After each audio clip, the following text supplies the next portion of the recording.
Hello students, this is the platform of distance e-learning and I am your science teacher Sulochna. So we had finished up chemical reactions and chemical equations, questionnaire session भी हम कर चुके. अब हम start करेंगे आज दूसरा chapter acids, basis and salt. ठीक है, आज हम डिस्कस करते हैं एसिड्स और बेसिस. एसिड क्या होता है, बेस क्या होता है. ठीक, अब on the basis of physical properties we'll talk first about physical properties. physical property मतलब जो तुम देख के बता सकते हो. अगर मैं तुम्हें बोलूं मेरी फिजिकल अपीयरेंस बताओ तो तुम बता दोगे मैम के बाल ऐसे हैं, मैम ऐसी दिखती हैं, मैम ऐसे कपड़े पहने हैं, तो वो तुम देख के बता सकते हो. ठीक है, उसको बोलते हैं फिजिकल. तो अगर तुमसे फिजिकल प्रॉपर्टीज पूछ रहे हैं तो यानी कि हम जिस चीज को अपने 5 सेंसेस से ऑब्जर्व कर सकते हैं उसको हम बोलते हैं वो फिजिकल प्रॉपर्टीज हैं. राइट, अब देखो एसिड्स की अगर हम बात करें तो एसिड्स दे आर सार इन टेस्ट. सार मतलब खट्टे होते हैं. ठीक, और कैसे होते हैं, दे आर ऑब्वियसली रिएक्टिव, बहुत रिएक्टिव है. लेकिन सारे एसिड्स रिएक्टिव नहीं होते. अभी हम धीरे धीरे करेंगे कि सारे एसिड्स रिएक्टिव नहीं होते, सारे कोरोसिव नहीं होते. फॉर एग्जाम्पल जो तुम चाउमीन खाते हो और उसमें जो विनेगर पड़ता है it is also acetic acid. लेकिन ऐसा तो नहीं है कि हम जल गए उससे या हमारे अंदर सारे ऑर्गन्स जल गए, है ना. सो ऐसा कैसे है वो भी हम बात करेंगे. तो बेसिकली फिजिकल प्रॉपर्टीज के बेसिस पे हम बोलते हैं एसिड सार होते हैं टेस्ट में, खट्टे होते हैं टेस्ट में. ठीक, और ये बहुत सही है. चाहे तुम कोई भी एसिड टेस्ट करके देखो, तुम लेमन टेस्ट करते हो, इट इज सिट्रिक एसिड. ठीक है, तो जितनी भी केमिकल सब्सटेंसेस खट्टे हैं टेस्ट में वो क्या है, दैट इज एसिड. और अगर हम बात करते हैं on the basis of ionic form तो वो प्लस और नेगेटिव आयंस में टूट जाते हैं. हाइड्रोजन आयंस में टूटते हैं. एसिड्स हाइड्रोजन आयन में टूटते हैं. राइट, अगर हम बेसिस की बात करें तो बेसिस को जब हम तोड़ेंगे तो ये हाइड्रोक्सिल आयंस में टूटते हैं. हाइड्रोक्सिल मतलब OH आयन में टूटता है. एसिड्स हाइड्रोजन आयन में टूटते हैं और बेसिस हाइड्रोक्सिल आयंस में टूटते हैं. एसिड सार होते हैं टेस्ट में, खट्टे होते हैं, जबकि बेस कड़वा होता है टेस्ट में. एंड और कैसा होता है, चिपचिपा होता है. जो साबुन घर में यूज करते हैं वो कैसा है, कड़वा. ठीक, अब ये नहीं कि घर जाके सब साबुन खा रहे हैं, कैसा हो रहा है. ठीक है, तो वो बेसिकली कड़वा होता है और कैसा है, bitter in taste and it is soapy to touch. Soapy होता है टच में. राइट, अब हम बात करते हैं नेक्स्ट पे, that is about chemical properties. Chemical properties के ऊपर बात करके देखते हैं. ठीक है, कि केमिकल प्रॉपर्टीज के बेसिस पे कैसे डिफरेंशिएट करेंगे कि एसिड है या बेस है. तो देखो एसिड है. डाइल्यूट एसिड जब किसी मेटल से रिएक्ट करता है, कोई भी मेटल, सॉल्ट फॉर्म करता है और हाइड्रोजन गैस इवॉल्व होती है. राइट, कोई भी मेटल जब डाइल्यूट एसिड से रिएक्ट करता है तो सॉल्ट फॉर्मेशन होती है एंड हाइड्रोजन गैस इवॉल्व होती है, बाहर निकलती है. अब देखो तुम्हें कैसे पता ये सॉल्ट है. सॉल्ट होता है जिसमें एक पॉजिटिव आयन है और एक नेगेटिव आयन है. तो you can see Zn it is positive and chlorine it is negative. अब अगर कोई मेटल कार्बोनेट है, this is a metal carbonate, calcium carbonate, इसकी रिएक्शन तुम डाइल्यूट एसिड से कराओगे तो क्या फॉर्म होता है, ये भी सॉल्ट फॉर्मेशन करता है, वाटर निकलता है प्लस कार्बन डाइऑक्साइड बाहर आती है. This is also a gas. Right, अगर मेटल का ऑक्साइड तुम लो और उसकी रिएक्शन डाइल्यूट एसिड के साथ कर दो तो भी सॉल्ट फॉर्मेशन होती है प्लस पानी बाहर आ जाएगा. राइट, सो तुमने सारे केसेस में देखा कि जब डाइल्यूट एसिड की रिएक्शन चाहे तुम मेटल से करो, चाहे तुम मेटल कार्बोनेट से करो, चाहे तुम मेटल के ऑक्साइड से करो, सॉल्ट फॉर्मेशन होती है, सॉल्ट बनता है. बेसिस की अगर बात करें तो कोई भी हमने बेस लिया, ये बेस है. बेस की रिएक्शन, बेस का तुम बेस पहचानोगे कैसे, उसमें OH होता है हमेशा. ठीक है, तो तुमने देखा बेस है. इसकी रिएक्शन किसी मेटल के साथ तुम कर रहे हो तो क्या बन रहा है यहां पे, दिस इज अ सॉल्ट. इसे बोलते हैं सोडियम जिंकेट. क्या है ये, sodium zincate. I can write here, इसको बोलते हैं सोडियम जिंकेट. और हाइड्रोजन गैस बाहर आ जाती है। ऐसे ही तुमने नॉन मेटल का ऑक्साइड लिया, इसकी रिएक्शन तुमने किससे कर दी है, बेस के साथ, तो क्या फॉर्म हो रहा है तुम्हारे पास, कार्बोनेट एंड वाटर बाहर। These are the chemical properties for acids and bases. अब चलो तुमने देख लिया ये केमिकल प्रॉपर्टीज, तो जब ऑब्वियसली तुम रिएक्शन कराओगे तो तुम्हें पता चलेगा, फिजिकल तुम वैसे ही बता दोगे देख के, टच से या उसको टेस्ट करके। अब देखो एसिड स्ट्रॉन्ग भी होते हैं और वीक भी होते हैं, तो तुम हर एसिड को टेस्ट करके नहीं देख सकते। अगर मैं तुम्हें बोलूं कि हाइड्रोक्लोरिक एसिड को तुम टेस्ट करो, या मैंने तुम्हें कोई सॉल्यूशन दिया और मैंने तुम्हें कहा बताओ ये एसिड है या बेस है, तो अब मैंने तुम्हें क्या दे दिया, सल्फ्यूरिक एसिड दे दिया, ठीक है, किंग ऑफ एसिड्स, तो तुम उसको भी टेस्ट करके तो नहीं देख सकते ना, तो कोरोड कर देगा, जला देगा। तो हम कैसे देखते हैं फिर कि अगर कोई एसिड बहुत स्ट्रांग है, हमें कैसे पता वो एसिड है या वो बेस है। पहली बात, सिर्फ एसिड नहीं जलाते, बेस भी जलाता है। एसिड और बेस, ये acid you can divide it into strong acid and weak acid.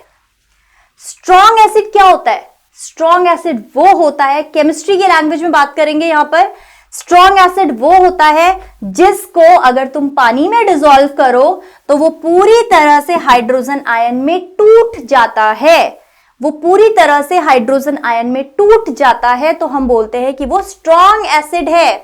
एक और इंपॉर्टेंट बात, कोई भी एसिड या कोई भी बेस अपनी एसिडिटी या बेसिसिटी सिर्फ पानी में शो करता है, ठीक है, उसको जब तक तुम पानी में नहीं डालोगे वो अपनी कोई एसिडिटी या बेसिसिटी शो नहीं करता, ठीक है। तो अब हमने क्या किया, हमने देखा अगर वो पूरी तरह से हाइड्रोजन में डिसोसिएट हो रहा है, इसका मतलब वो स्ट्रॉन्ग एसिड है। लेकिन अगर वो पूरी तरह से doesn't dissociate completely into hydrogen ion, तो यानी वो वीक एसिड है। वो कैसा एसिड है, वीक। और मोस्टली जो ऑर्गेनिक एसिड होते हैं वो वीक होते हैं। ऑर्गेनिक एसिड वीक होता है। ऑर्गेनिक एसिड क्या होता है, जो हमें नेचर से मिलता है, जो हमें नेचर से मिलता है। जैसे एंट क्या होता है, चींटी, कौन सा एसिड है उसके पास, फॉर्मिक एसिड। जब चींटी काटती है तो इरिटेशन होती है ना, वो क्यों होती है, क्योंकि वो फॉर्मिक एसिड डाल देती है तुम्हारी बॉडी में, उसकी वजह से हमें इरिटेशन होती है। और तुम्हें एक बहुत मजेदार बात बताती हूं, एक जगह ऐसी भी है जहां पे लोग चींटियों की चटनी बना के खाते हैं and it is very healthy, क्योंकि उसमें फॉर्मिक एसिड है, ठीक है, चटनी बना के खाते हैं। अच्छा चलो, तो तुम्हें समझ में आया, जो ऑर्गेनिक एसिड होते हैं वो वीक है, जो स्ट्रॉन्ग एसिड है these are mineral acid. Mineral मतलब जो हम बनाते हैं लेबोरेटरी में, जो हम प्रिपेयर कराते हैं लेबोरेटरी में, दे आर स्ट्रॉन्ग एसिड्स। चाहे वो डाइल्यूट HCl है, चाहे कॉन्सेंट्रेटेड HCl है, कॉन्सेंट्रेटेड तो और भी प्यूरिफाइड फॉर्म है, ठीक, या तुम्हारे पास नाइट्रिक एसिड है, या फिर तुम्हारे पास सल्फ्यूरिक एसिड है, ये सारे क्या हैं, दीज आर स्ट्रॉन्ग एसिड। जबकि जो वीक एसिड है तुम्हारे पास दिस सिट्रिक एसिड जो लेमन में है, ऑर्गेनिक एसिड है, कैसा है, वीक है। जो तुम्हें मैंने एंट का एग्जांपल दिया, फॉर्मिक एसिड था, कैसा एसिड है, वीक है। कैसा है, वीक एसिड है।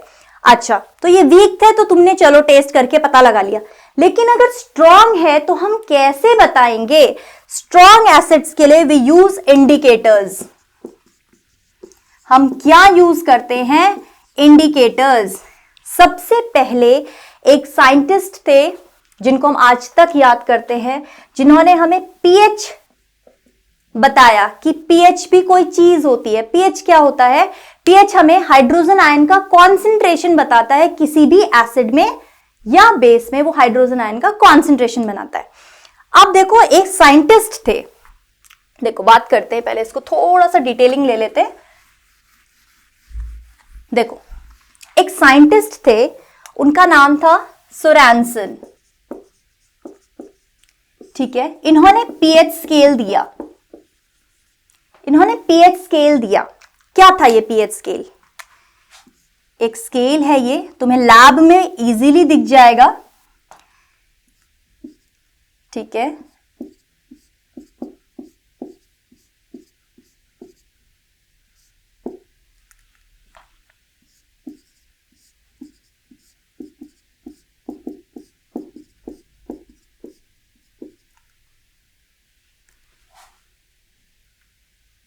ठीक है, अब देखो 7 पे न्यूट्रल है। इधर से जैसे इधर चलोगे एसिडिटी बढ़ती चली जाती है, और जैसे तुम इधर चल रहे हो राइट साइड तो बेसिसिटी बढ़ती है, बेसिसिटी बढ़ जाती है, राइट। अब देखो क्या होता है, मैंने 2 टेस्ट ट्यूब ली, 2 टेस्ट ट्यूब थी, इसमें कुछ सॉल्यूशन डाला, इसमें कुछ सॉल्यूशन डाला, तुम्हें बोला तुम्हें बताना है इसमें क्या है और इसमें क्या है। तो तुमने क्या किया, लिटमस डाल के देखा, है ना, हमने रेड लिटमस पे चेक किया। तो तुमने अगर मानो इसमें तुमने क्या डाला, ब्लू लिटमस डाला, वो रेड में कन्वर्ट हो गया, इसका मतलब तुम्हें पता चल गया कि वो कैसा है, ब्लू से रेड में कन्वर्ट हुआ है, इसका मतलब इट इज एसिडिक, राइट। अब एसिडिक है तो अगर तुम्हें ये पूछे कितना एसिडिक, तो यहां पे क्या होता है, हर बैंड का अपना कलर होता है, हर बैंड का अपना कलर होता है, रेड, ऑरेंज, येलो, ऐसे करके इसमें कलर्स होते हैं। तो तुम्हारा जो स्ट्रिप है, जो तुमने लिटमस का स्ट्रिप लिया, उसके कलर को मैच किया जाता है इस पीएच स्केल के साथ, ठीक है। अगर मानो कि उसका पीएच 5 आ रहा है, वो 5 में जो बैंड था उस कलर पे मैच हुआ, तो हम बता सकते हैं कि जो ये एसिड था इसका पीएच कितना है, 5 है, यानी वो कितना एसिडिक है। इसको जो पीएच स्केल है इसको यूज करके हम बता पाते हैं कि कोई भी सॉल्यूशन एसिडिक है या बेसिक है। दूसरी चीज, हम ये भी बता पाते हैं कि वो कितना एसिडिक है या फिर वो कितना बेसिक है। आई बात समझ में? Same thing happens with base also. ऐसे ही मानो तुमने क्या किया, रेड लिटमस को, रेड लिटमस ब्लू में कन्वर्ट हो गया। अब तुम बोलोगे मैम आपको हमें ये कैसे पता चलेगा कि हमें ब्लू लिटमस डालना है या रेड लिटमस डालना है? ऑब्वियसली तुम्हें नहीं पता। पहले तुम ब्लू लिटमस डालो, अगर उसमें कोई कलर चेंज नहीं हुआ तो तुम्हें समझ जाना चाहिए कि ये क्या है, ये बेस है। तो तुम रेड लिटमस डालो, it will convert into blue. अब ब्लू भी कौन सा ब्लू में कन्वर्ट हुआ है, या अलग अलग बैंड में अलग अलग कलर होते हैं, उससे हम मैच करके देखते हैं, ठीक है। कि ये मानो उसका कलर तुम्हारे 10th बैंड के साथ मैच हुआ तो हम बोलते हैं इसका पीएच कितना है, 10 है, ठीक है। एग्जाम में क्वेश्चन कैसे आता है पीएच स्केल पे, वो तुम्हें कोई सॉल्यूशन, वो तुम्हें क्वेश्चन देंगे कि एक सॉल्यूशन है ए, एक सॉल्यूशन है बी। ए का पीएच 5 है और बी का पीएच 14 है। टेल कि कौन एसिड है और कौन बेस है, किसकी एसिडिटी कितनी होगी और कौन ज्यादा एसिडिक है या कौन ज्यादा बेसिक है, ये पूछते हैं, ठीक है। अब जैसे तुम यहां से इधर आओगे तो एसिडिटी बढ़ती चली जाती है, यानी कि जो 6 है, जिसका पीएच 6 होगा, वो जिसका पीएच 5 है उससे कम एसिडिक है। अगर पीएच 6 है और पीएच 5 है तो एसिडिक ज्यादा कौन है, जिसका पीएच 5 है। आ रही है मेरी बात समझ में? जैसे जैसे हम इधर जा रहे हैं एसिडिटी बढ़ती जा रही है। आई बात समझ में? अब यहां क्या होता है, यहां इसका ऑपोजिट है। अगर पीएच 8 है और पीएच 9 है, बेसिक ज्यादा कौन है, जो ज्यादा उधर जा रहा है। आई बात समझ में? क्योंकि सेंटर में क्या है, न्यूट्रल है। अगर इधर की तरफ आएगा तो वो तो न्यूट्रल की तरफ आता जा रहा है ना। तो ये क्या है, अगर 8 वाला है जिसका पीएच 8 है, उसकी बेसिसिटी कम होगी in comparison to pH 9। Hope so तुम लोगों को मेरी बात समझ में आ रही है, ठीक है। तो एसिडिटी, तुम जैसे जैसे राइट चल रहे हो एसिडिटी बढ़ रही है, तुम जैसे जैसे लेफ्ट जाओगे तो बेसिसिटी बढ़ती चली जाएगी। आई बात समझ में? So this is your indicator Sorensen ने जो तुम्हें हेल्प किया पीएच स्केल, राइट। अब इसमें एक और वेरी इंपॉर्टेंट थिंग, कि ये तो तुमने अलग अलग देखा कि एसिड ऐसे, बेस ऐसे, नाउ इमेजिन कि मैंने रिएक्शन ही एसिड और बेस की करा दी। मैंने एक एसिड ले लिया, बेस ले लिया, अब क्या फॉर्म होगा? ठीक है, तो इसको देखते हैं। मैंने एक एसिड लिया, मैंने एक बेस लिया, अब क्या फॉर्म होगा? क्या फॉर्म होगा? सोडियम क्लोरीन के साथ सॉल्ट बना लेगा। क्या बचा हमारे पास? यहां से OH और यहां से H, यानी कि पानी ये बाहर आ गया। आई बात समझ में?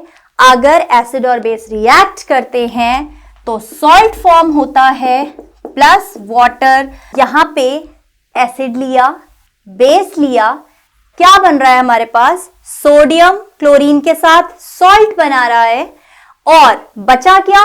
OH और H, तो इसने क्या बना लिया? Water, right.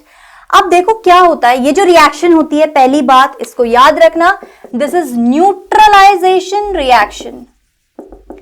कैसी रिएक्शन है ये? Neutralization reaction. इसका नाम न्यूट्रलाइजेशन क्यों पड़ा है? क्योंकि जो सॉल्ट हमारे पास बना, ये इसमें ना अब एसिडिक इफेक्ट है और ना बेसिक इफेक्ट है, दोनों के इफेक्ट खत्म हो गए। आई बात समझ में? अभी इस क्लास में 10th में तो हम सिर्फ ये पढ़ते हैं कि जो सॉल्ट है वो एसिडिटी को भी खत्म कर रहा है, बेसिसिटी को भी खत्म कर रहा है, यानी जो सॉल्ट बन रहा है इट इज न्यूट्रल। लेकिन तुम 11th में पढ़ोगे कि जो सॉल्ट बनता है इट इज नॉट नेसेसरी कि वो बेसिक हो या फिर वो एसिडिक हो या फिर वो न्यूट्रल हो, वो कुछ भी होता है। कभी वो न्यूट्रल होता है, कभी वो एसिडिक भी होता है और कभी कभी हमारा सॉल्ट बेसिक भी बनता है। तो ये वाली सिचुएशन तो तुम 11th में पढ़ोगे, बट तुम्हें यहां पे इसलिए बता रही हूं कि बच्चों को 11th में फिर क्या लगता है कि नहीं ये तो हमने पढ़ा ही नहीं है, हमें तो पता ही नहीं है कि ऐसा भी होता है ना। क्योंकि यहां पे तो तुम्हें सिर्फ ये बताया जाता है कि न्यूट्रलाइजेशन का मतलब दोनों के इफेक्ट खत्म, जो सॉल्ट बना वो न्यूट्रल है। तो तुम्हें 11th में जाके झटका लगता है, तुम्हें लगता है जो पढ़ा वो तो गलत था। तो गलत नहीं है, यहां पे तुम्हारे लिए बस इतना कि जो एसिड और बेस का इफेक्ट है वो खत्म हो जाता है, सॉल्ट न्यूट्रल है, राइट। आगे तुम इसके फर्दर केसेस देखोगे कि कब ये एसिडिक बनते हैं, कब ये बेसिक बनते हैं, वो they are a different thing, वो हम बाद में पढ़ेंगे। अभी के लिए सिर्फ इतना कि अब एसिड की रिएक्शन बेस से होती है, सॉल्ट बनता है प्लस वाटर बाहर आता है। ठीक, एसिडिक इफेक्ट भी खत्म और बेसिक इफेक्ट भी खत्म। इसका हम एक दो एग्जाम्पल में तुम लोगों को एक्सप्लेन करती हूं। जैसे क्या होता है, हमें वास्प काट दे, ठीक है, तो जो वास्प का स्टिंग होता है वो कैसा होता है? बेसिक होता है नेचर में। तो उसके ऊपर हम नींबू घिसते हैं, उसके ऊपर हम नींबू घिसते हैं कि वो उससे ठीक होगा। तो क्यों घिस रहे हो? क्योंकि एसिड और बेस की जब रिएक्शन होती है तो सॉल्ट बनता है और वो जो एसिडिक और बेसिक इफेक्ट है वो खत्म हो जाता है। एक और बहुत इंपॉर्टेंट चीज, मॉर्निंग में ब्रश करते हो, रात को सोने से पहले ब्रश करते हैं, तुमने कभी नोटिस किया कि जो पेस्ट है वो क्या है? उसको नोटिस करो, दैट पेस्ट इज बेस। क्या है वो? बेस। हम टीथ पे उसे अप्लाई कर रहे हैं, क्यों? क्योंकि तुम्हारे टीथ में जो है वो क्या है? जो तुम्हारी बाहर के टीथ की इनामल लेयर है। Let me explain this thing. देखो, ये तुम्हारा टीथ है, ठीक है, ये उसकी रूट है। बाहर का जो एरिया है वो तुम्हें दिखाई देता है, क्राउन बोलते हैं इसको, और नीचे का एरिया तुम्हारा क्या हो गया? जो ये पल्प है, अंदर वाली लेयर, देखो बाहर वाली लेयर, इसके आगे होता है डेंटाइन और उसके भी अंदर होता है पल्प रीजन। जो पल्प होता है, पल्प रीजन में जो नर्व्स होती हैं वो कनेक्टेड होती है। डेंटाइन और एनामल में कोई नर्व नहीं होती। तो जब तक तुम्हारा, देखो क्या होता है, जब हम खाना खाते हैं, जो खाना टूथ में रह गया है वो बैक्टीरिया खा रहा है, और बैक्टीरियाज के लिए तुम्हारा mouth is a very comfortable environment to survive. ऐसा क्यों? क्योंकि मॉइस्चर है, हमेशा मॉइस्चर रहता है, तो वो उसके लिए बेस्ट प्लेस होता है सर्वाइव करने। अब वो क्या करता है? उस फूड को खाता है और एसिड बाहर निकालता है। वो एसिड क्या करती है? तुम्हारे टीथ का जो बाहर का लेयर है, दिस इज इनामल लेयर, ये इनामल लेयर जो है इसको डिग्रेड करना शुरू करती है। जब ये डिग्रेड होता है उसके बाद वो डेंटाइन लेयर को डिग्रेड करती है। हमें इसका पता नहीं चलता कब तक हमारी डेंटाइन डिग्रेड हुई, क्योंकि हमारी नर्व्स अटैच नहीं है वहां पे। जब ये ऐसे डिग्रेड करते करते पल्प रीजन पे पहुंचता है, वहां पे नर्व्स कनेक्ट होती हैं, इसलिए हमें पेन शुरू होता है। लेकिन ये जो जब तक वो पल्प को डीजेनरेट करने पहुंचता है, यहां पे अब तुम कुछ नहीं कर सकते, ठीक है। So always take care of your teeth. तो वो कैसे करते हैं, हम ब्रश करते हैं, तो जो एसिड की लेयर जम गई है तुम्हारे टीथ के ऊपर, बेस से वो क्या हो जाती है, न्यूट्रलाइज हो जाती है। आई बात समझ में? तो हम क्यों ब्रश कर रहे हैं, तुम्हारे टीथ को सड़ने से बचाने के लिए। क्यों सड़ता है, क्योंकि जो एसिड लिबरेट करते हैं बैक्टीरिया, वो डिग्रेड कर देता है, डीजेनरेट करता है सारी लेयर्स को, right. So this is how your acid base neutralization reaction it is occurring in your life, जो तुम अपनी लाइफ में देख सकते हो, ठीक है। अच्छा, एक और एग्जाम्पल तुम्हें देती हूं। यहां उत्तराखंड में या हिमाचल में भी क्या होता है, एक प्लांट होता है, ठीक है। उस प्लांट, नटल लीफ बोलते हैं उसको, नटल लीफ, ठीक है। उसके ऊपर कांटे होते हैं, ठीक है, उसके ऊपर कांटे होते हैं, उसको कंडाली भी बोलते हैं, लोकल लैंग्वेज में उसको कंडाली बोलते हैं। उसके ऊपर क्या होते हैं, नटल स्टिंग होता है, ठीक है। उस नटल स्टिंग में फॉर्मिक एसिड होता है। अगर वो गलती से तुम्हें लग जाए तो उससे बहुत इरिटेशन होती है, बहुत ज्यादा इरिटेशन होती है, ठीक है। उसको अगर तुम्हें ठीक करना है तो एक और लीफ तुम्हें मिलेगी, that is called dock leaf. उस डॉक लीफ को उसके ऊपर घिस देते हैं, तो क्या होता है, एसिड का इफेक्ट खत्म होता है बाय दैट डॉक लीफ, क्योंकि डॉक लीफ में बेस होता है, ठीक। तो यहां ये चीजें तुम देख सकते हो अपनी पर्सनल लाइफ में भी कि कहां पे ये चीजें अप्लाई होती हैं, ठीक है। So I hope you understand today's session. We had done neutralization reaction and I told you that the salts, they can be neutral, they can be acidic, they can be basic, right? So let's talk about salts. See, अगर हम salt की बात करते हैं बच्चे, तो salt दो तरीके के होते हैं। एक होता है anhydrous salt, इस पे क्वेश्चन आता है, anhydrous salt, और दूसरा होता है hydrated salt। अब ये क्या चीज होती है, इससे क्या समझते हैं, एनहाइड्रस सॉल्ट और हाइड्रेटेड सॉल्ट, हम इससे क्या समझ रहे हैं। देखो, एनहाइड्रस सॉल्ट का मतलब होता है जिस सॉल्ट में पानी नहीं है, पानी नहीं है, जैसे मैंने लिखा कॉपर सल्फेट, तो यहां तुम्हें कहीं पे भी पानी का कुछ दिख नहीं रहा है ना। लेकिन अगर मैंने लिखा है CuSO4.5H2O, राइट। सो जो मैंने ये .5H2O लिखा है, this is called as water of crystallization. क्या बोलते हैं हम इसको, water of crystallization, right. Water of crystallization का मतलब होता है ये वो पानी के मॉलिक्यूल्स हैं जो इस सॉल्ट के बनते टाइम इसके साथ अटैच हो गए, ठीक है। This is called as water of crystallization. जिस सॉल्ट में वाटर ऑफ क्रिस्टलाइजेशन प्रेजेंट होता है उसको हम बोलते हैं हाइड्रेटेड सॉल्ट, और जिस सॉल्ट में वाटर ऑफ क्रिस्टलाइजेशन एब्सेंट होता है उसको हम बोलते हैं एनहाइड्रस सॉल्ट, ठीक है। इसको अगर तुम करके देखना चाहो, ये क्वेश्चन प्रैक्टिकली भी पूछा जाता है कि अगर घर पे जो हम सर्फ यूज करते हैं ना, वॉशिंग सोडा, तुम ब्लू कलर का है, तुमने लिया एक बाउल में, और आजकल अच्छी खासी धूप है तो तुम धूप में रख दो उसको, ठीक है, बाउल में लेके धूप में रख दो। जब तुम उसको 4 घंटे 5 घंटे के बाद ऑब्जर्व करोगे तो तुम्हें वो कलर उसका ब्लू उड़ा हुआ मिलेगा, वो तुम्हें कलरलेस दिखाई दिया। क्यों? क्योंकि जो ब्लू कलर था वो किसकी वजह से था, उसके वाटर ऑफ क्रिस्टलाइजेशन की वजह से। जब पहले वो क्या था, पहले वो था sodium carbonate decahydrate, this is washing soda, ठीक है, पहले वो ये था। अब ये पानी के मॉलिक्यूल उड़ गए हैं, तो अब उसमें क्या बचा, सिर्फ Na2CO3 सोडियम कार्बोनेट, उसमें वाटर ऑफ क्रिस्टलाइजेशन नहीं है, इसलिए वो तुम्हें कलरलेस दिखेगा। आई बात समझ में, ये क्वेश्चन पूछा जाता है। सो समझ में आया, एनहाइड्रस सॉल्ट जिसपे वाटर मॉलिक्यूल नहीं है, हाइड्रेटेड सॉल्ट जिसमें वाटर ऑफ क्रिस्टलाइजेशन प्रेजेंट होता है, ठीक है। चलो अब एक चीज और, उसके बाद हम सॉल्ट्स को डिस्कस करेंगे वन बाय वन, ठीक है। कुछ सॉल्ट्स तुम्हारे सिलेबस में हैं, उनको हमें डिस्कस करना है। तो सॉल्ट देखो, कल हमने न्यूट्रलाइजेशन रिएक्शन की थी, तो न्यूट्रलाइजेशन रिएक्शन में जो सॉल्ट बने थे वो कैसे थे? न्यूट्रल सॉल्ट था, न्यूट्रल सॉल्ट बना था। अब सॉल्ट एसिडिक और बेसिक कैसे बनता है? ठीक है, अगर मेरे पास मैंने एसिड लिया है, कोई स्ट्रॉन्ग एसिड, और उसके साथ वीक बेस लिया, तो जो सॉल्ट बनेगा उसमें एसिडिक प्रॉपर्टी ज्यादा होगी, तो सॉल्ट कैसा बनेगा हमारे पास? एसिडिक।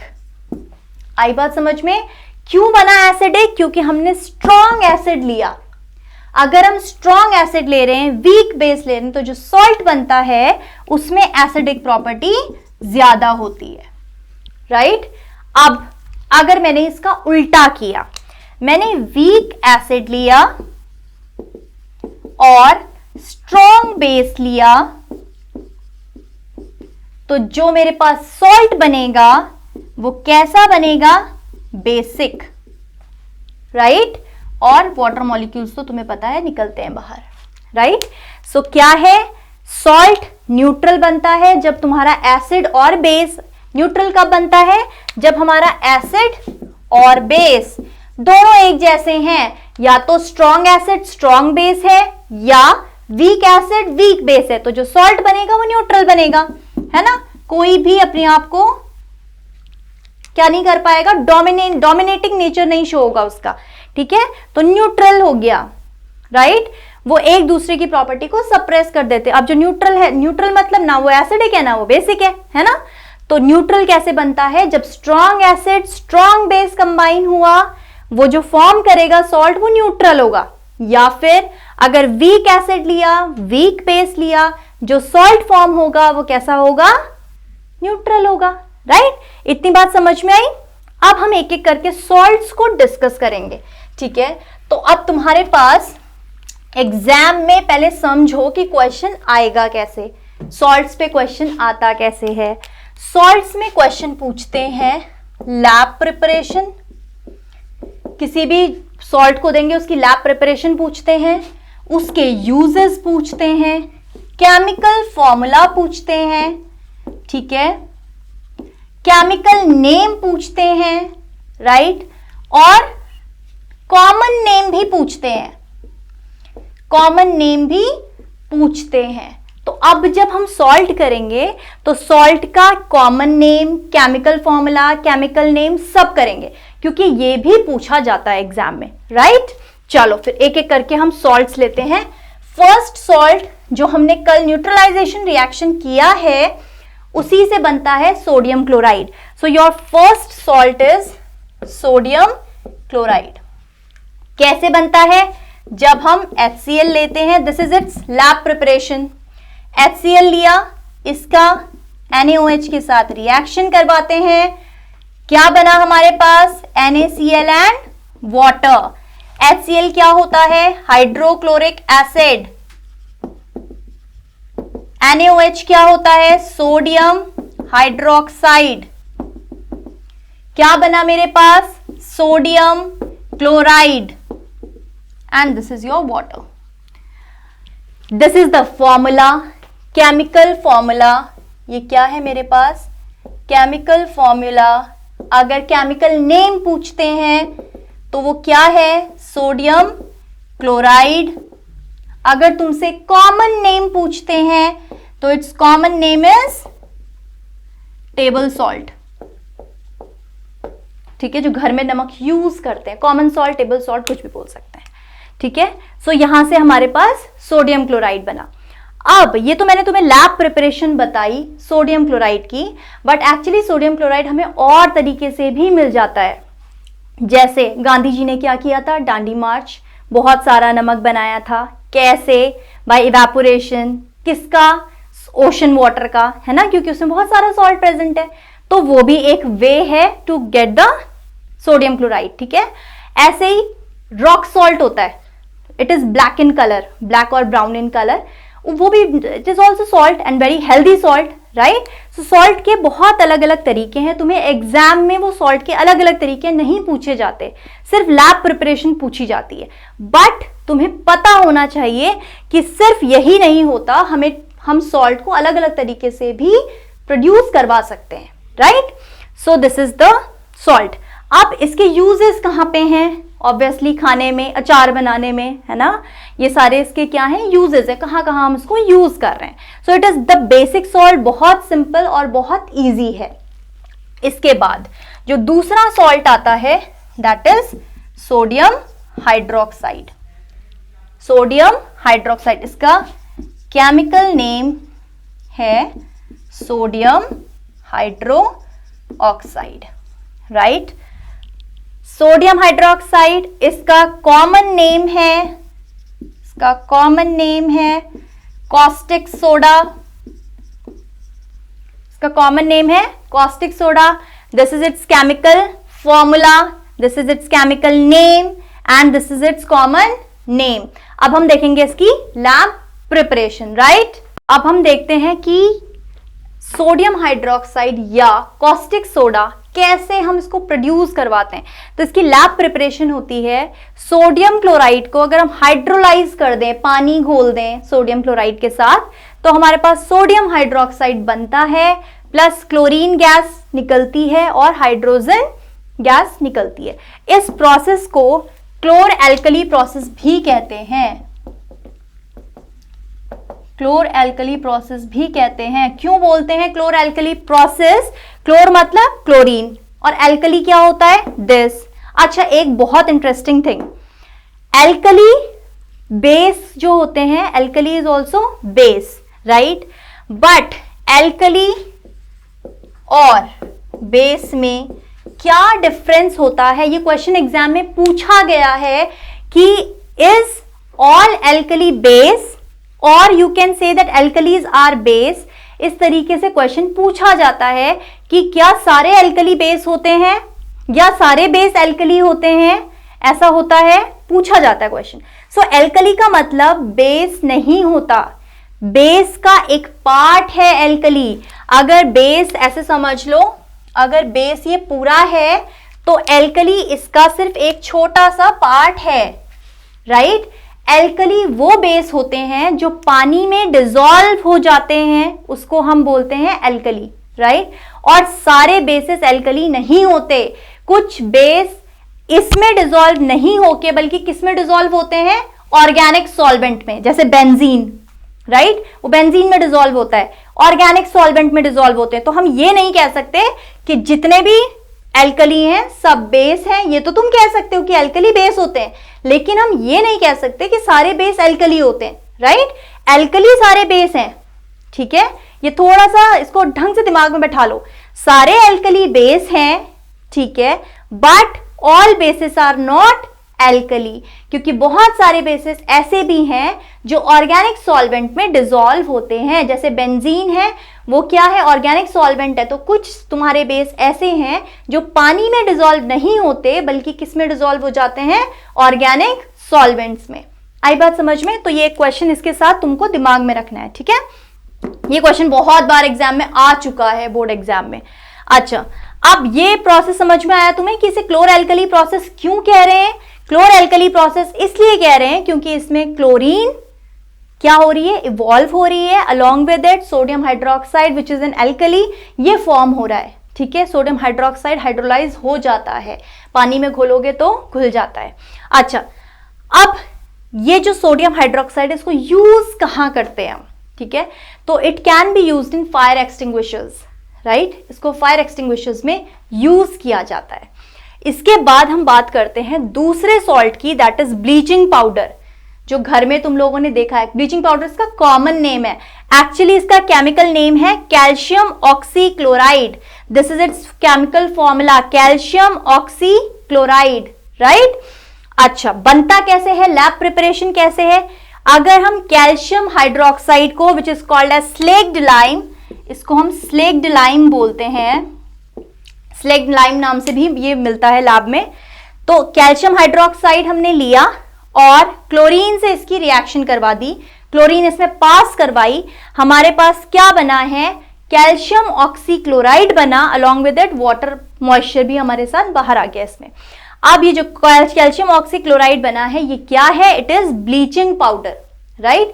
कहाँ यूज होता है ब्लीचिंग पाउडर, घर में देखा होगा तुमने, जब बरसात में बहुत काई लग जाती है उसके ऊपर हम ब्लीचिंग पाउडर डाल देते हैं, है ना। तो ये क्या है, उसको डिसइंफेक्ट करने के लिए, पानी को डिसइंफेक्ट करने के लिए उसमें ब्लीचिंग पाउडर डाल दिया जाता है, साफ करने के लिए पानी को। क्लोरीन भी यूज होता है पानी को साफ करने के लिए, क्लोरीन टैबलेट्स डालते हैं जर्म्स को मारने के लिए। आई बात समझ में? अच्छा, और कहाँ यूज होता है ब्लीचिंग पाउडर, टेक्सटाइल इंडस्ट्री में, टेक्सटाइल इंडस्ट्री में भी इसको यूज किया जाता है। These are some of its uses, right. अब हम बात करेंगे कि बेकिंग सोडा कैसे प्रिपेयर होता है, ठीक है, और वॉशिंग सोडा कैसे प्रिपेयर होता है। दोनों साथ साथ करेंगे क्योंकि बेकिंग सोडा से ही बाद में हम क्या बनाते हैं, वॉशिंग सोडा, ठीक है। तो इसको भी थोड़ा सा देखेंगे। चलो अब हम बात करते हैं बेकिंग सोडा की, ठीक है। बेकिंग सोडा जिसका केमिकल नेम है सोडियम हाइड्रोजन कार्बोनेट और केमिकल फॉर्मूला है NaHCO3, राइट। बेकिंग सोडा को कैसे लैब में प्रिपेयर कराया जाता है, सोडियम क्लोराइड हम लेते हैं, उसमें थोड़ा पानी डालते हैं, उसमें अमोनिया थोड़ा सा डाला जाता है और कार्बन डाइऑक्साइड गैस पास कराते हैं। अब क्या बना हमारे पास, ammonium chloride, this is ammonium chloride and this is sodium hydrogen carbonate, this is ammonium chloride, right. ये अमोनियम क्लोराइड है and this is your sodium hydrogen carbonate, ठीक है। अब जो तुम्हारे पास सोडियम हाइड्रोजन कार्बोनेट बना, ये हमारा लैब प्रिपरेशन कंप्लीट हो गया है सोडियम हाइड्रोजन कार्बोनेट के लिए। लेकिन अगर हमें वॉशिंग सोडा बनाना है तो हम इसी से बनाते हैं, ठीक है। कैसे, सोडियम हाइड्रोजन कार्बोनेट को हीट किया जाता है। जब तुम इसको हीट करते हो तो यहां से हाइड्रोजन इससे सेपरेट होती है, ये Na2CO3 सोडियम कार्बोनेट बना, वाटर अलग से निकलता है और कार्बन डाइऑक्साइड गैस इवॉल्व होती है। अभी भी हमारे पास जो सोडियम कार्बोनेट बना वो एनहाइड्रस है और हमें चाहिए कैसा, हाइड्रेटेड। तो हम क्या करते हैं, फिर सोडियम कार्बोनेट में 10 मॉलिक्यूल्स वाटर के डाले जाते हैं और हमारे पास बनता है sodium carbonate decahydrate. This is sodium carbonate decahydrate. आई बात समझ में? So this is your washing soda, sodium carbonate decahydrate, right. So lab preparation में पहले हमेशा सोडियम हाइड्रोजन कार्बोनेट बनता है, अगर हमें सिर्फ वो चाहिए वी यूज इट, अगर हमें क्या चाहिए वॉशिंग सोडा, तो अभी हम उसको फिर प्रोसेस कराते हैं, उसको हीट करते हैं, सोडियम कार्बोनेट को सेपरेट कराते हैं और उसके बाद सोडियम कार्बोनेट को क्या कर लेते हैं, हाइड्रेट कर लेते हैं विद 10 मॉलिक्यूल्स ऑफ वाटर, ताकि हमें क्या मिल जाए, सोडियम कार्बोनेट डेकाहाइड्रेट। अब हमारा जो ये बेकिंग सोडा है ये कहाँ यूज होता है, खाने में, जिसको तुम खाने वाला सोडा बोलते हो वो यही है, खाने में यूज करते हैं हम इसको। और कहाँ यूज करते हैं, फायर एक्सटिंग्विशर्स में भी यूज किया जाता है सोडियम हाइड्रोजन कार्बोनेट। और कहाँ यूज कर सकते हो तुम इसको, सोडियम हाइड्रोजन कार्बोनेट को, ये और रिएक्शंस में भी हम इसको यूज कर रहे हैं, like it is use for the preparation of sodium carbonate, ठीक है। सो इसके ये सारे क्या है, यूजेस हैं। सोडियम कार्बोनेट डेकाहाइड्रेट, इसका अगर वॉशिंग सोडा का तुमसे यूज पूछें तो यूज क्या है, तुम कपड़े धो रहे हो उससे, है ना। और क्या करते हैं, इसको सोप इंडस्ट्री में यूज किया जाता है, इसको ग्लास इंडस्ट्री में भी यूज किया जाता है, कांच बनाने में, ठीक है। So these are some of its uses. So this is about sodium carbonate decahydrate. अब हम बात करेंगे किसकी, प्लास्टर ऑफ पेरिस की, जो जब हमें फ्रैक्चर होता है और हम क्या लगवा लेते हैं, प्लास्टर, तो वो क्या होता है, ठीक है। सो अब थोड़ा सा हम इसको देखते हैं, plaster of Paris, plaster of Paris की बात करेंगे, ठीक है। It is calcium sulphate hemihydrate, ये इसका केमिकल फॉर्मूला है, ठीक है। नाम क्या है इसका, it is calcium sulphate hemihydrate, ठीक है, इसको प्रोड्यूस करवाते हैं जिप्सम से, ठीक है। जिप्सम क्या होता है? It is calcium sulphate dot 2H2O, this is gypsum, ठीक है। इसको जब हम हीट करते हैं 373 केल्विन टेम्परेचर पे, तो हमें मिलता है calcium sulphate, this is your calcium sulphate hemihydrate, right. तो हम कैसे प्रोड्यूस करवा रहे हैं? With the help of gypsum, right. और यहां पे हमें ये हाफ वाटर मॉलिक्यूल अलग से इसमें से निकल गया, ठीक है। तो क्या बना हमारे पास? जिप्सम से हमने क्या बनाया है? हमारा जो सॉल्ट था प्लास्टर ऑफ पेरिस, वो बनाया। यूज कहाँ होता है? मैंने अभी बोला प्लास्टर जब लगता है तो उसमें यही यूज होता है।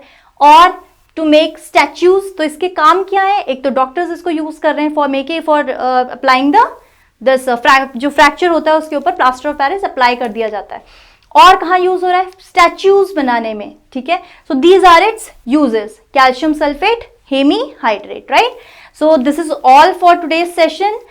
We have just finished up with acids, bases and salt, right? I hope you all understand.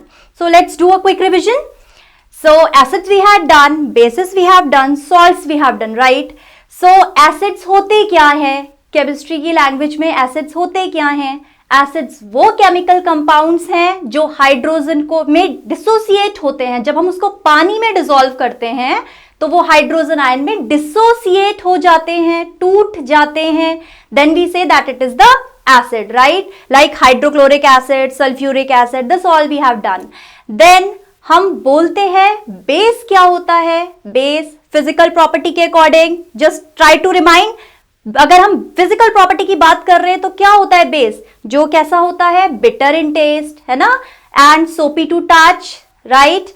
But अगर हम केमिकल प्रॉपर्टीज के अकॉर्डिंग देखें तो बेस क्या होता है? जो वाटर में हाइड्रोक्सिल आयन में डिसोसिएट हो जाए, है ना। जो पूरी तरह से हाइड्रोजन आयन में डिसोसिएट हो जाता है वो कैसे बेस होते हैं? वो स्ट्रॉन्ग बेस होते हैं। और जो पूरी तरह से डिसोसिएट नहीं होते, they are weak base, right.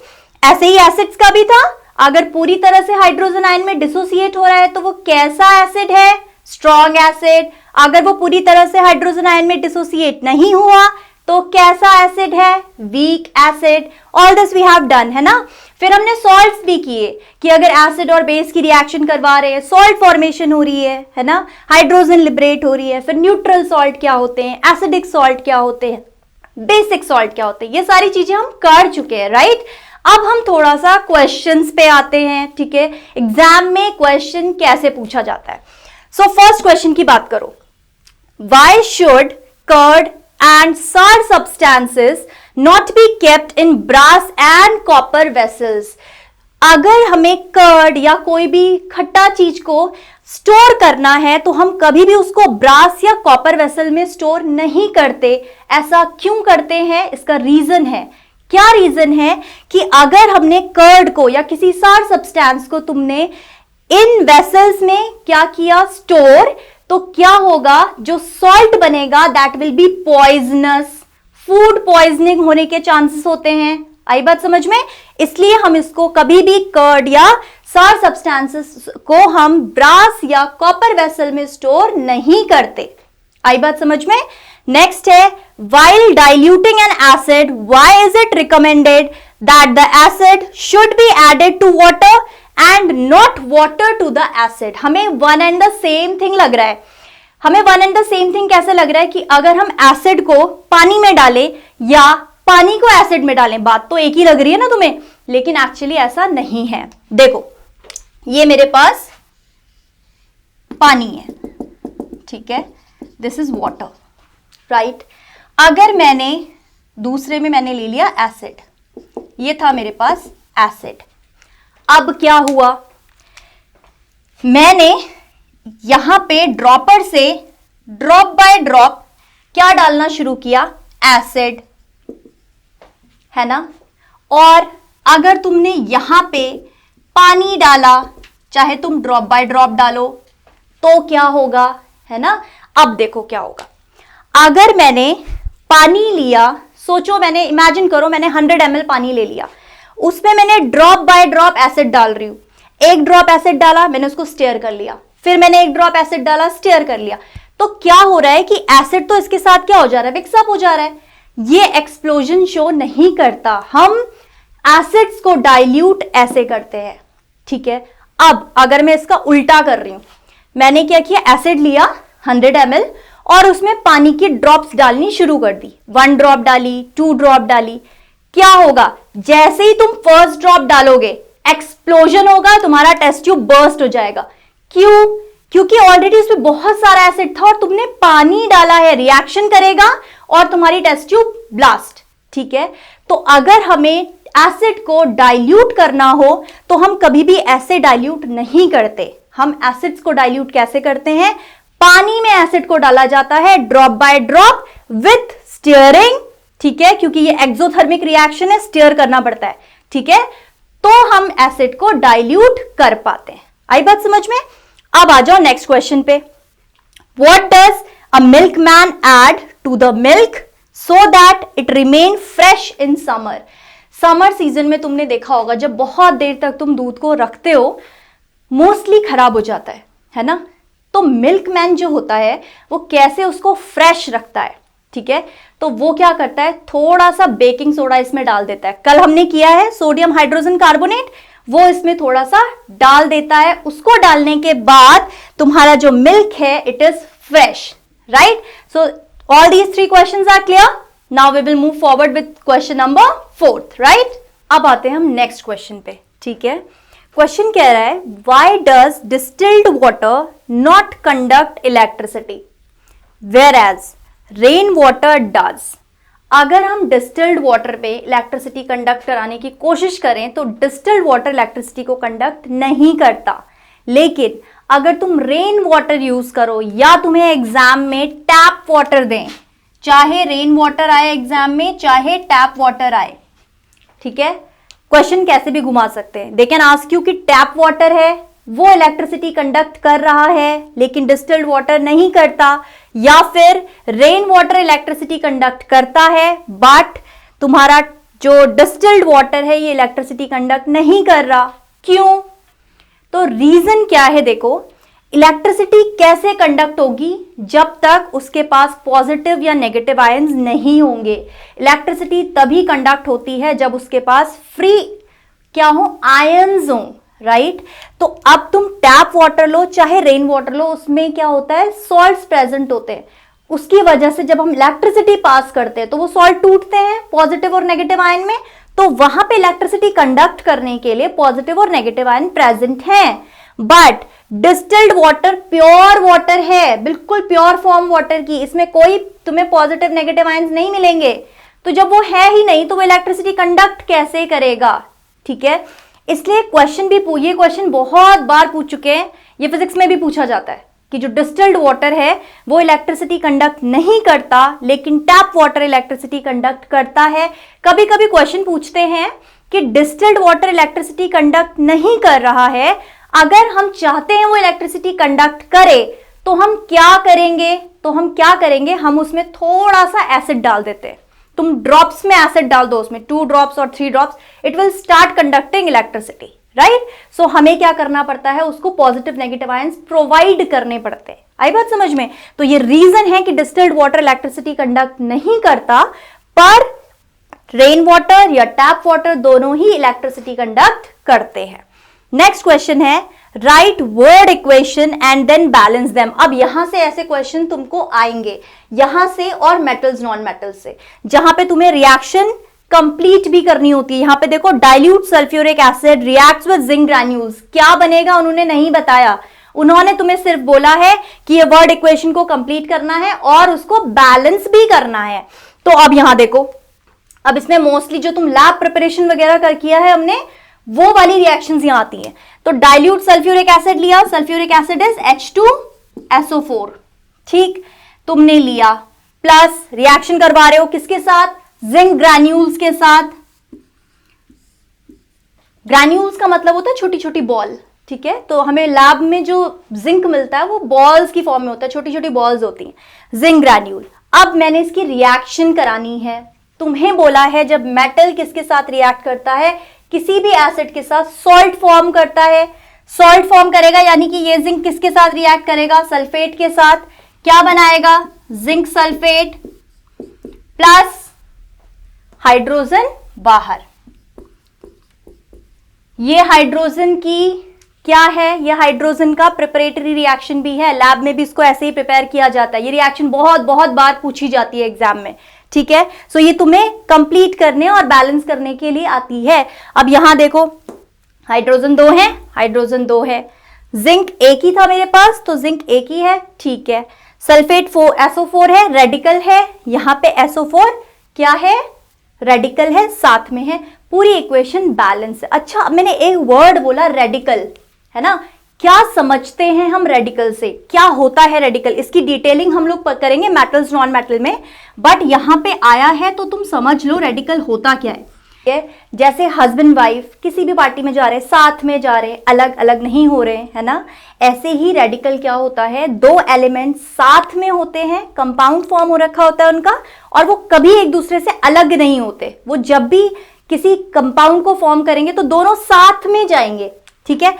क्या किया हमने, देखो जैसे ये सल्फेट है, ये सल्फर और ऑक्सीजन के बीच का रेडिकल है ना, तो ये क्या है, ये साथ में है। अब ये जो मैं ऊपर लिख रही हूं ये क्या है, इसकी वैलेंसी है। हम कहां पढ़ते हैं ये सारी चीजें, 9th में पढ़ते हो तुम, जब तुम वैलेंसी लर्न करते हो, है ना। इसको वैलेंसी चार्ट भी हम लोग करेंगे, थोड़ा सा याद रखने का थोड़ा रखो, हमें वैलेंसी लर्न होनी चाहिए, तभी you can make the formula जो हम 9th में सीखते हैं।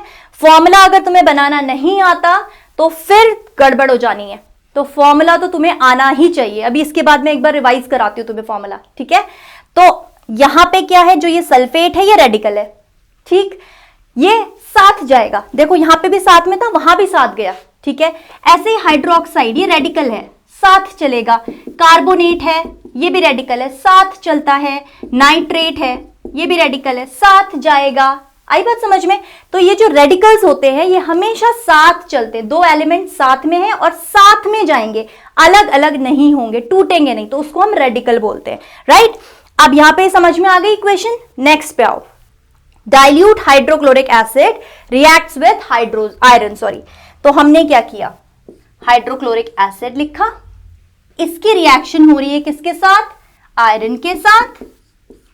अब फिर वही बात याद रखो, जब कोई एसिड मेटल से रिएक्ट करता है तो सॉल्ट बनाता है, क्या बनाएगा, FeCl2 बनाएगा, प्लस हाइड्रोजन गैस निकल जाएगी। अब देखते हैं हमारी इक्वेशन बैलेंस है या नहीं है। हाइड्रोजन 1 है, यहां पे कितनी है हाइड्रोजन 2। अगर मैं चाहती हूं यहां पे 2 हो जाए तो मुझे क्या करना पड़ेगा, 2 से मल्टीप्लाई। अब क्लोरीन कितनी हो गई यहाँ पे 2, यहाँ पे कितनी है 2, बैलेंस है।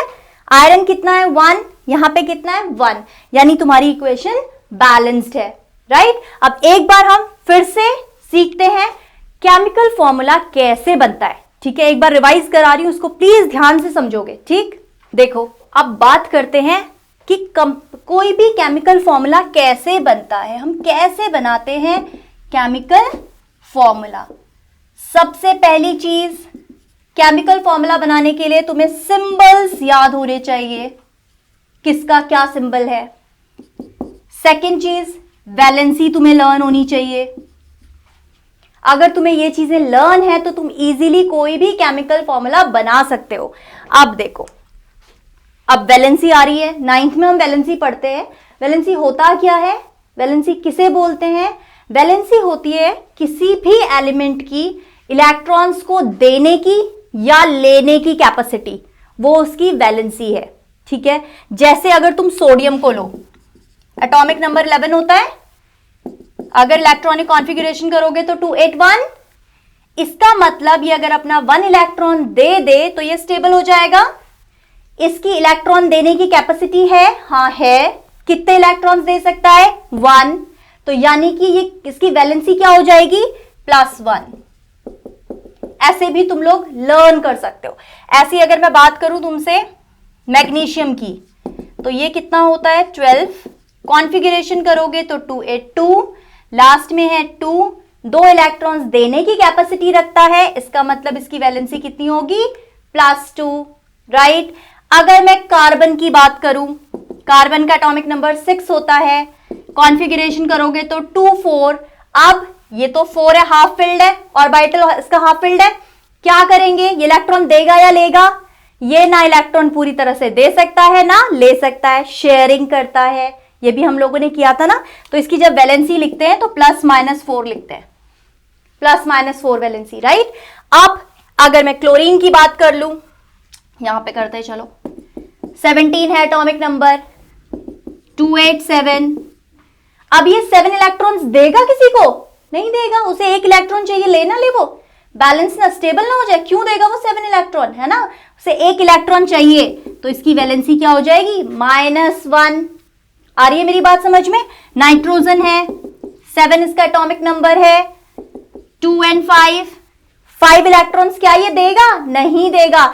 जब ये हाफ फिल्ड नहीं दे रहा है, जब ये 4 इलेक्ट्रॉन नहीं दे रहा, 4 लेता है, तो ये क्यों अपने 5 इलेक्ट्रॉन देगा? ये तो लेगा। कितने चाहिए? -3। तो नाइट्रोजन की वैलेंसी कितनी हो गई? -3। Are you getting? ऐसे कर करके वैलेंसीज तुमको लर्न होनी चाहिए सबकी, एटॉमिक नंबर्स, राइट। अच्छा, अब हम देखते हैं कि फॉर्मूला बनता कैसे है। ठीक है, देखो, अगर मुझे बनाना है फॉर्मूला मैग्नीशियम ऑक्साइड का, ऑक्साइड का मतलब ऑक्सीजन है, राइट। मैग्नीशियम का सिंबल लिखो सबसे पहले, ऑक्साइड का सिंबल लिखो सबसे पहले, वैलेंसी लिखो इसकी +2 है, ऑक्साइड की -2 होती है। ठीक है, सिंपल मैथ है, +2 -2 कैंसिल हो जाएगा। ठीक है, ऑपोजिट साइन है ना, तो कैंसिल हो जाएगा। क्या बचा तुम्हारे पास? MgO, magnesium oxide. ठीक है, एक और एग्जाम्पल समझते, देखो, अगर मेरे पास, मैंने तुम्हें बोला एल्यूमिनियम हाइड्रोक्साइड का बनाओ, हाइड्रोक्साइड रेडिकल है, aluminium hydroxide OH, right. Aluminium की वैलेंसी होती है +3, हाइड्रोक्साइड की वैलेंसी होती है -1, राइट। क्रिस क्रॉस वैलेंसीज होती हैं, क्रिस क्रॉस। एल्यूमिनियम के साथ आएगी हाइड्रोक्साइड की वैलेंसी Al, ठीक, और हाइड्रोक्साइड के साथ किसकी वैलेंसी आ जाएगी? एल्यूमिनियम की। तो OH होल थ्राइस लिखते हैं, कभी भी ऐसे नहीं लिखते हैं। अगर तुम OH3 लिखोगे, इसका मतलब है हाइड्रोजन तो 3 है लेकिन ऑक्सीजन नहीं। ये तो गड़बड़ हो रहा है ना, हस्बैंड वाइफ में लड़ाई करा दोगे। तो क्या करेंगे? दोनों का होल थ्राइस, गेटिंग। तो ये क्या है हमारा? एल्यूमिनियम ट्राई हाइड्रोक्साइड हो गया, ये 3 बार, है ना। एक और एग्जाम्पल समझ लो, देखो, अगर मैंने लिया मैग्नीशियम, या मैग्नीशियम नहीं, आयरन लेते हैं, मैंने लिया आयरन, ठीक है, और लिया क्लोराइड या ऑक्साइड ले लेते हैं, चलो आयरन ऑक्साइड लिया। एक और चीज, आयरन के पास वेरिएबल वैलेंसी होती है, ये +2 और +3 दोनों वैलेंसी शो करता है, राइट। +2 +3 दोनों वैलेंसी शो करता है। अगर तुम्हें कहीं पर भी आयरन 2 लिखा हुआ आया तो समझ जाना कि यहाँ आयरन की वैलेंसी 2 है, या 3 लिखा हुआ आ गया तो समझ जाना यहाँ आयरन की वैलेंसी 3 है। अगर कुछ भी लिखा हुआ ना आए तो जो छोटा नंबर होता है वो हम मान लेते हैं, राइट। तो हम क्या मान लेंगे कि आयरन की वैलेंसी कितनी है, यहाँ पर 2 है। सिंबल लिखो पहले, इसका भी सिंबल लिखो। यहां क्या है? +2, और यहां पे क्या है? -2, है ना। कर दो कैंसिल, क्या आया मेरे पास? FeO। अगर यहां पे आयरन की वैलेंसी 3 होती तब क्या होता, ये भी समझो साथ साथ। अगर यहां पे आयरन की वैलेंसी 3 हो जाती, ऑक्सीजन की तो 2 है ना। क्रिस क्रॉस करोगे, क्या होगा? आयरन के साथ किसकी वैलेंसी? ऑक्सीजन की, और ऑक्सीजन के साथ किसकी वैलेंसी? आयरन की। तो क्या आ जाएगा हमारे पास? Fe2O3, that is ferric oxide. आई मेरी बात समझ में, राइट। इसको प्रैक्टिस करोगे बेटा, वैलेंसीज लर्न करोगे, then only you will understand, right. Thank you, please like, comment and do subscribe. Thank you.